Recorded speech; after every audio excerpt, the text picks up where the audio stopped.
I am Dr. Madhusudan. I am working as a sorghum breeder at this institute. So I am looking after two important aspects of sorghum crop. That is, one is on shoot fly resistance breeding and another one is on breeding for terminal drought tolerance. The conventional progress in these breeding for these two important traits is very limited, in a sense that these traits are controlled by many genes. The traits are very complex and also they are influenced by this environment. Improving these traits in the background of the latest developments in the biology, that is the molecular breeding aspects or the DNA technology or biotechnology. This institute we are engaging or employing the tools of molecular breeding, so it becomes very handy in addressing these complex traits like shoot fly resistance or terminal drought tolerance, because the breeding program will become more precise and efficient.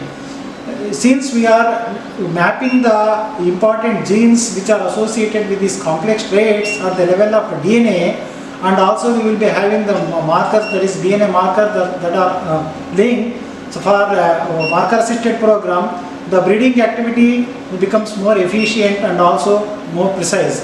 So we can also shorten the cycle of breeding cycle by many times. For example, if we can develop a variety of which is resistant in conventional breeding by around 8 or 9 years, by applying these tools of DNA marker technology, we can achieve it in 3 to 4 years.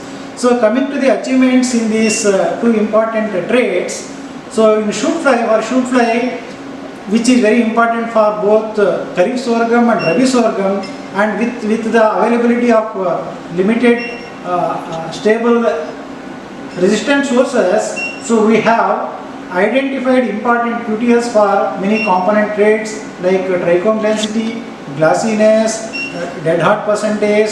So involving these important QTLs which we have identified, we have also fine mapped them to the level of genes. So some of the genes which we have identified, they are found to be important not only in sorghum but also in related cereals like rice and maize. So those genes now we are targeting for marker assisted program to employ them in the improvement of both B lines and R lines and also in the varieties.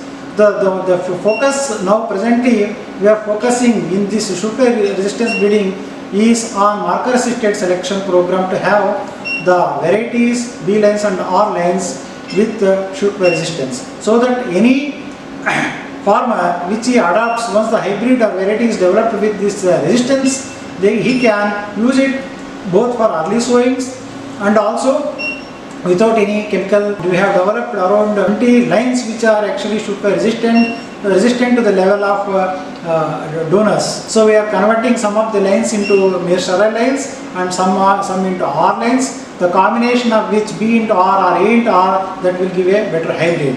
We have also identified some new sources of resistance, and also we have identified important QTLs, validated QTLs for marker assisted program. So coming to the problem of terminal drought tolerance in Rabi sorghum, so we have successfully developed the CMS, diversified CMS lines and R lines for hybrid development. We have also successfully identified the QTLs of stay green which are important for terminal drought tolerance. Some of the QTLs like stay green QTL 3A and 3B are found to be very important for water uptake and also transpiration efficiency. We have transferred these two important QTLs into lines of Rabi sorghum, that is CRS4 and RSLG, where we have proved that these two important QTLs are working and they are important for terminal drought tolerance. Therefore, we are now focusing on transferring these two important QTLs into other important Rabi sorghum lines like M35, Ash1, and also recently released varieties CSU29R and CSU26R. Besides that, we have also mapped a fertility restoration gene, that is RF6 for the first time, which is a gene which is actually restoring fertility on both A1 and A2 cytoplasm. And also we have mapped this bloomless gene 6 BM39. BM39 is a gene which we have mapped for the first time, that is actually contributing for this bloomless and bloom in sorghum. So these all traits we will be exploiting in terminal drought tolerance, so for Rabi sorghum.